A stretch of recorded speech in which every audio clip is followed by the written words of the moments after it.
What's up, everybody? Welcome to Building Our Power. This is Gabby and Katie, and we're back with another episode. Thank you guys for checking out our last one entitled Community Gardens Are Bad. It got a lot of engagement, I like to say, and it got a lot of good conversations going on Twitter. So thank you all for that, and we hope you learned something. Also, guys, before we get into our episode, remember we are doing the work in our community in stocking our local community fridge in Binghamton. If you would like to help us contribute to that fridge, you can donate via the PayPal link that will be in the description of this episode. Thank you very much, and that's pretty much it. Let's get into it. So, KT, what are we going to be talking about today? Yeah, so this week we're going to be talking about redistribution of wealth and robbing the rich of all of their monies. As you guys know, there was some discourse on Twitter after the Met Gala where someone said that AOC's income was like $100,000 plus. At that point, people started having a conversation between whether or not $100,000 was a big deal, essentially. A lot of people were saying, oh, well, it's not that much. And then a lot of other people were saying, actually, no, that's the rich. So what we kind of want to talk about is how we need to be redistributing this wealth and how the petite bourgeoisie even play into this. Because really that's what it comes down to, is that, yeah, they may not be Jeff Bezos rich, but they're still wealthy and they still have money. So, yeah, Gabby, do you want to kind of like start us out with what you want to talk about in regards to that? Sure. So we got pushed back because I pretty much said that, if you making $100K, I don't consider you working class. You're going to have to redistribute that wealth. And everybody came, the middle class, that's for this. The middle class ain't real. This is that. But here's my thing about it. Unlike some people on leftist Twitter or on communist Twitter, whatever, I don't think that Karl Marx is Jesus reincarnate. I don't believe him and Engels are just the most magnificent, prolific people to ever grace this earth. Them folks had an analysis. I take some of that. But there are places that they missed because they were not living the American experience in 2021. There's a difference. And just because, I feel like this whole thing around, if you make an hourly wage, if you make a wage salary, you are not an exploiter. If you make a wage salary, you still the working class. If that is the only criteria in which we navigate with America, with all these systems of oppression, I think that we're definitely missing in something. So, pretty much what I was trying to say and what I'm saying now is that if you make $100K no matter where, I know I made a distinction on Twitter saying the South, this, that, and the third, but if you make $100K anywhere in America, you are well-to-do. I know this because even in the places where they say that $100K ain't much, like in California, New York, this, that, and the third, the poor people there aren't making $100K. They're still making a minimum wage of maybe like $10, $11, $12. So they're not even getting close to $100K. So if you're going to tell me that is somehow poverty wage is $100K, or that's struggling paycheck to paycheck wages, then what in the heck is $30,000 in a city like that? So I think that a lot of the discourse on Twitter, it's misinformation. And I say that because a lot of them are thinking of it in the terms of, well, I'm not a part of the 1%, so there's no way that I could be the problem, right? You don't need to be worried about me. I'm not the 1%. You need to be worrying about Jeff Bezos. So I kind of want to, define who the petite or petty bourgeoisie is. So Wikipedia actually defines it as referring to a social class composed of semi-autonomous peasantry and small-scale merchants whose political economical ideology stance in times of socio-economic stability is determined by reflecting that of the high bourgeoisies with which the petty bourgeoisie seeks to identify itself and whose bourgeoisie mortality it strives to intimidate or imitate. So what does that mean? Essentially what it means is you have these small business owners, you have these local businesses who literally want to be the bourgeoisie and have the same exact mentality as them, right? So what does that mean as far as what do they look like within our communities now? Because this was back in the the 1800s that Karl Marx was talking about this. We've evolved since then. We have better analysis since then. And so I want us to highlight what does that look like now. Now that looks like our bosses, the people who are over us, the poor working class, the people who are actually poor, $20,000 a year, never even hit $100,000 a year in our lives, and probably will never hit that in our lives. So, that's kind of where I want to go with it now. And it's not just your bosses, it's the entrepreneurs too. It's the people in the city that, where they promote that entrepreneur system. They got a barbershop owner. They got do hair. They sell clothes. They do stuff like that. They own a little local food restaurant. That's the petty bourgeoisie, and I heard something on YouTube. This dude was saying we shouldn't worry about the petty bourgeoisie because eventually their demise will come, and they only employ 1 or 2 or 3 people. And so you're saying because they only exploit 2 people that they are in the clear? Like, that's still exploitation. There's still people who could be making more money, but they're getting their wages taken away. Like, I feel like they're making distinctions. I think the truth of the matter is they making distinctions because these are people in their family. This is their mama, their daddy, their cousin, them. And they don't want to say how these people are a part of this exploitative system.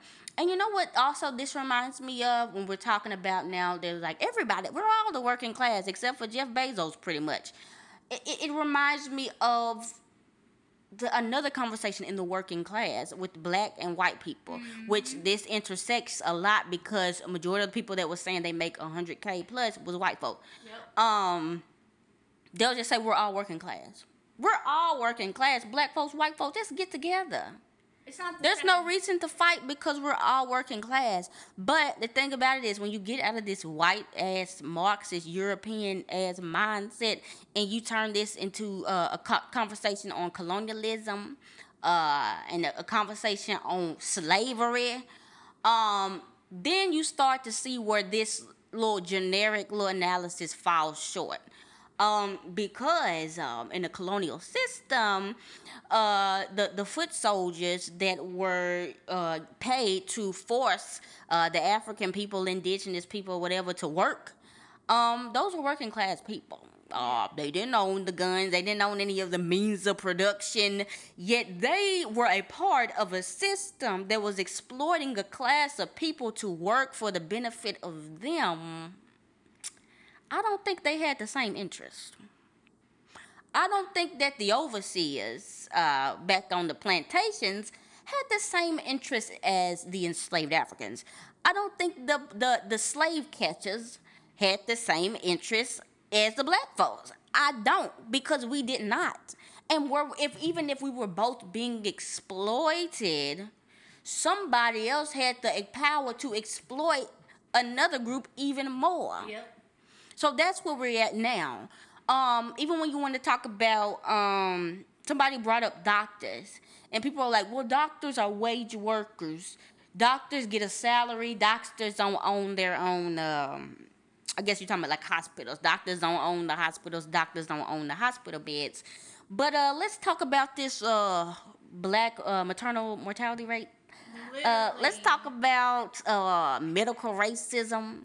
Let's talk about forced hysterectomies. of Hispanic people, recently black people throughout our history. Yep. These are systemic things that a working class of people were able to do upon a other class that was lower than that working class. Also, what else we got? There's the medical field. There are police officers. Police officers are technically working class, but they have the power to exploit black people, poor people, everybody, because their interests are tied to this system of America. So really what I'm hearing is, just to kind of break it down, it's less about what your income is and more about the power that your job holds, or that your place in this system holds, essentially. So a police officer could be making $50,000 a year, but he exploits people by being a police officer. Mm-hmm. Police exploit people.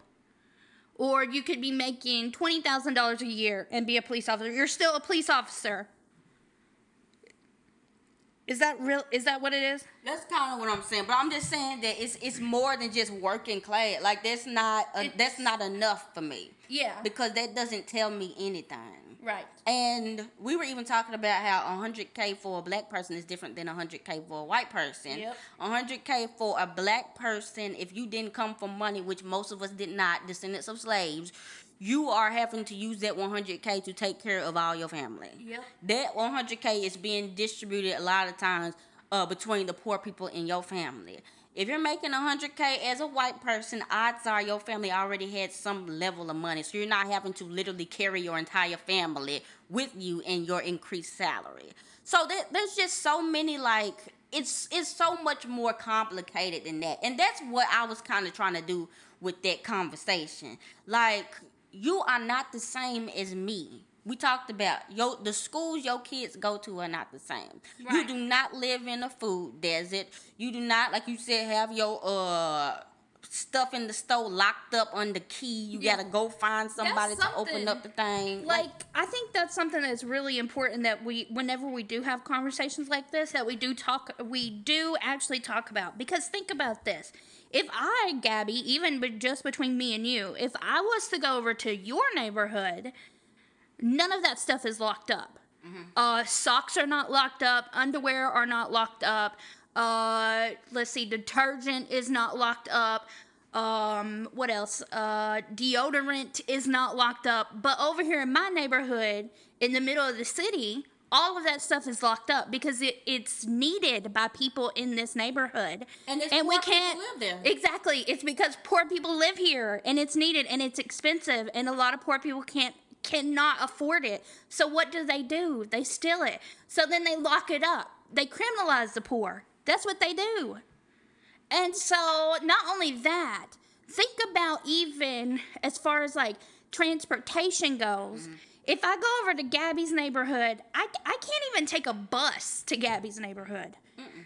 They have it completely closed off in these rich neighborhoods to the point where you are required to have a car in order to make it over there. So that just brings it not only to like medical racism, like you were talking about, but environmental racism. If we're talking about black versus white and $100,000 versus $100,000 with black and white people, then there's also the fact, like you said, the food desert. In my neighborhood, there's literally three grocery stores within a 30-mile radius. We go over to Gabby's neighborhood, and Gabby's neighborhood literally has, like 5 in literally your proximity, like 5 miles away from each other. Like the actually, like, the difference in quality of life is insane between someone who makes or who has no power in comparison to someone who does have power and makes more. It's insane. Yeah. And they forget that. People forget that for some reason. Yeah. But let's not even go to, because now we're going to people with money, but we can go back to people who don't have money and talk about how even that working class is not the same. Yes. You told me a story about how you were working at a call center and you had pretty much just got there and got a promotion, and a black lady that had been there for years wasn't even considered. Tell us about Right. that. Yeah, so I used to work at a call center, and at one point they had promotions coming along. Okay, we had the chance to do something within the job role and go up in the role essentially. So I had a friend, where I'm just gonna call her Sam. And me and Sam went for that promotion so that we could do it. Sam had been there for literally probably like 3 years before I even got there, right? So I get there, I've been there a year, and then I try for that promotion, and so does Sam. Long story short, Sam doesn't get the promotion, even though she had been there, a black woman, had been there for literally 3 years longer than I had. Instead, I got the promotion. So what happened? Like what essentially are we saying in this? What we're saying is that while me and Sam initially had made the same amount of money, it didn't really matter because I was still white. I'm still white, and I still have the privileges that come with being white. Yeah. So whether or not I was making the same amount of money as her, or whether or not we both got that promotion, it didn't matter. I was still white. And that's the thing about it, like even with black working class, white working class, that's why we talking about dollar amounts. Right. Dollar amount, because the thing about it is, if you are white and you are poor, all you need to do is get in the dough. Yep. Once you get in the dough, do what you need to do, you more than likely gonna get a promotion. If not, you gonna be considered to, at least when it's time for a promotion, you gonna be considered. With rather than a black person, first of all, they got it first to get in the dough, even get considered to get in the dough. And the odds of them getting a promotion over a white man is slim. Or a white woman. Or a white woman, very slim. And that's the way that white people, even in a working class environment, poor, can still have some sort of upward mobility. Yep. And black people now, they say we finna have less money than our mama them did, even though they barely even did anything. Like, our wealth finna be zero because of these systems. And that's the stuff that these folks don't want to talk about, because it doesn't fit so nicely into this little proletariat, petty bourgeoisie box. Because America and life is way more complicated than that. There are systems and structures. That's why they don't like talking about identity politics, the trueness of identity politics is why they don't like talking about intersectionality, because all this stuff just complicates their little easily thing of, we just need to get rid of the bourgeoisie. We just need to get rid of Jeff Bezos. If I get rid of Jeff Bezos today, like we talk about every time, I get rid of Jeff Bezos today, we still have systems and structures of oppression and discrimination that will still cause economic classes regardless. They'll just be even more so race than they already are. It's still going to be the black folks at the bottom, and then it's going to be everybody else above them. And I think that kind of brings us to the point where we were talking about earlier, Gabby, whenever we said, okay, so yes, so like if you want to use those terms, you have the proletariat, okay? But you have the petty bourgeoisie. How do you literally think the bourgeoisie get to be the bourgeoisie? Right. Where did they start? Like, you can't just erase a whole group of people just because it doesn't fit your narrative, or just because it doesn't, or just because you belong in it for that. But no, I agree. Yeah, so it's you're crazy. pretty much it's saying crazy. how the petty bourgeoisie is not some little harmless class. No, it's not. That's the thing about it. Nobody wants to talk about that. Nobody wants to talk about how the petty bourgeoisie can exploit. Nobody wants to talk about how even the working class people that's making six figures aren't doing enough. I think that's really what this whole thing is about. Like, okay, if we want to play your little silly game on Twitter and say that people making six figures are part of the working class, awesome, Great. So how come they're not given to That's what the I think. poor? You still, you right. still make $100. They're just saying that so they ain't got to give no money up. Yeah, and here's the thing an argument that I hated seeing. Someone on Twitter was like, "Well, yeah, I'm making 100,000, but I'm still living paycheck to paycheck." Literally, you're not.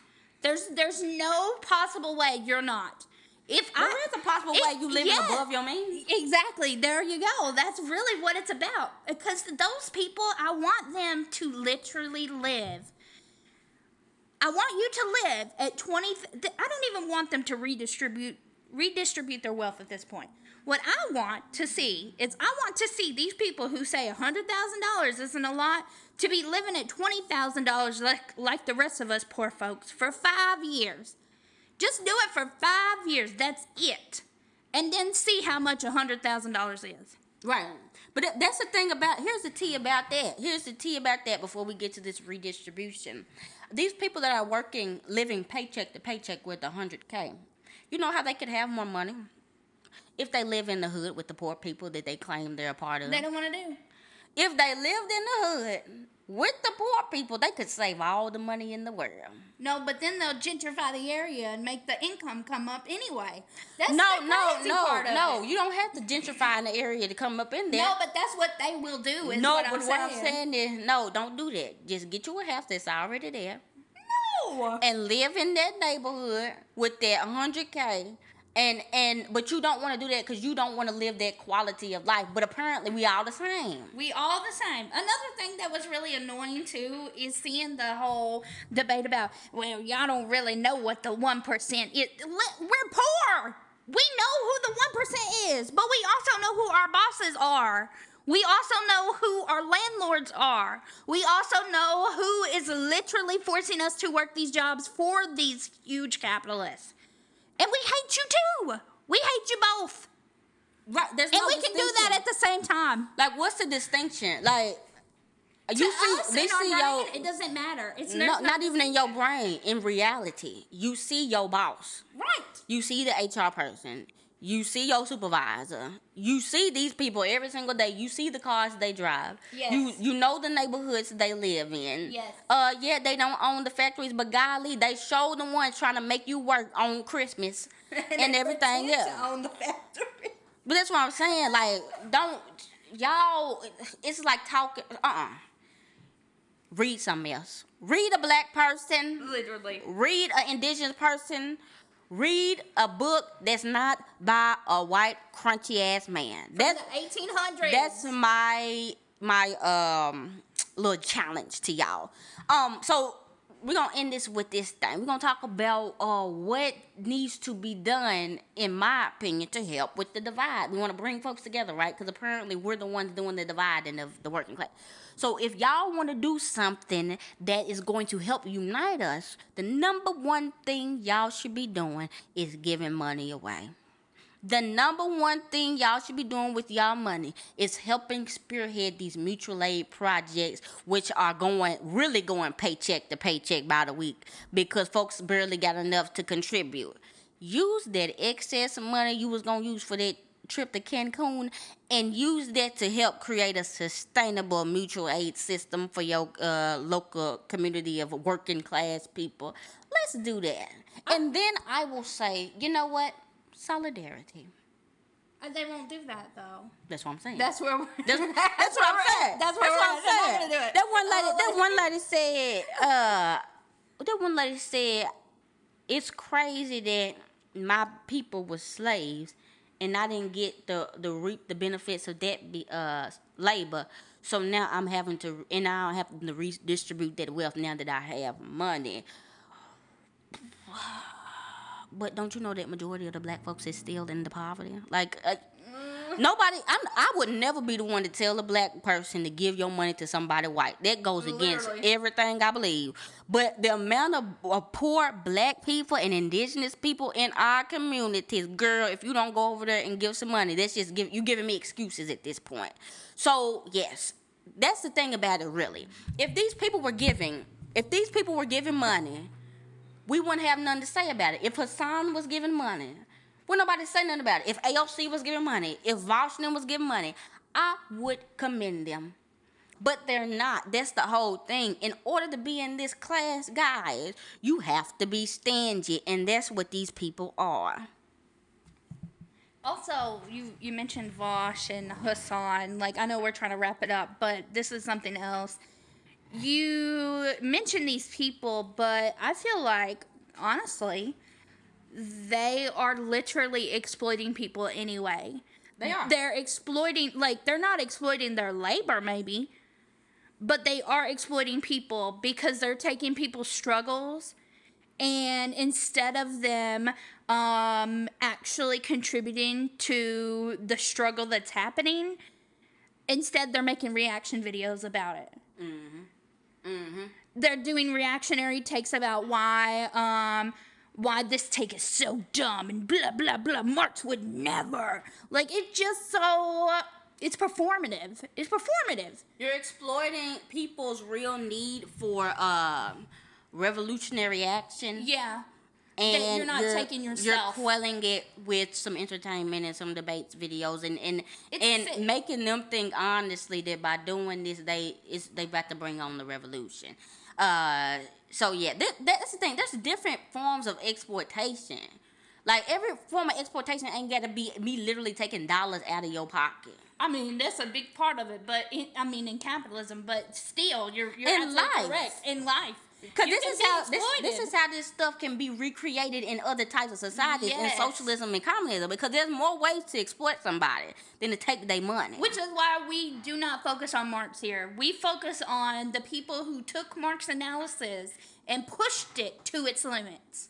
That's what we want. We don't want someone who's going to keep repeating and keep repeating and keep repeating what Marx had to say. We don't care. We care about people. Who is it going to benefit, and how is it going to benefit those people? Are they going to be liberated, yes or no? If not, if you're just quoting Marx like you quote the Bible, I don't care. I literally don't care. Literally don't care. But yeah, so long story short, redistribute that money. Give to your mutual aid. Give to, not if you ain't got no type of mutual aid system at this moment in your community, you can't find one. Give to a poor person. Just give some money to them. Just go roll down your window. You see somebody walking down the street, give them $20, $40, $50. That's the least you can do. Golly, because I swear to God, I'm over it. So I think we're gonna wrap up this episode unless you have something else to say. Yeah, so with the redistribution of wealth, just so you guys know, we are actually poor working class, like $17,000 less than $20,000 a year working class. So it would be really, really helpful if you guys would donate to our PayPal or purchase one of our shirts or our merch. That way we can help our community with the wealth that you may have that you want to give to us. So, yes. And 100%, just so you know, like, we take 0% of that money anyway. We literally redistribute that money 100% to our community fridge. So, yeah, all that money goes to someone completely else. We just buy the groceries. That's it. So yeah, thank you guys for checking out this episode. Let us know what you think. Share it with a friend. Let's keep the conversation going. You can hit us up on all our social media accounts at buildingourpwr. Hit KT up at KT Does Art. Hit me up at Gabby's Music. And we out.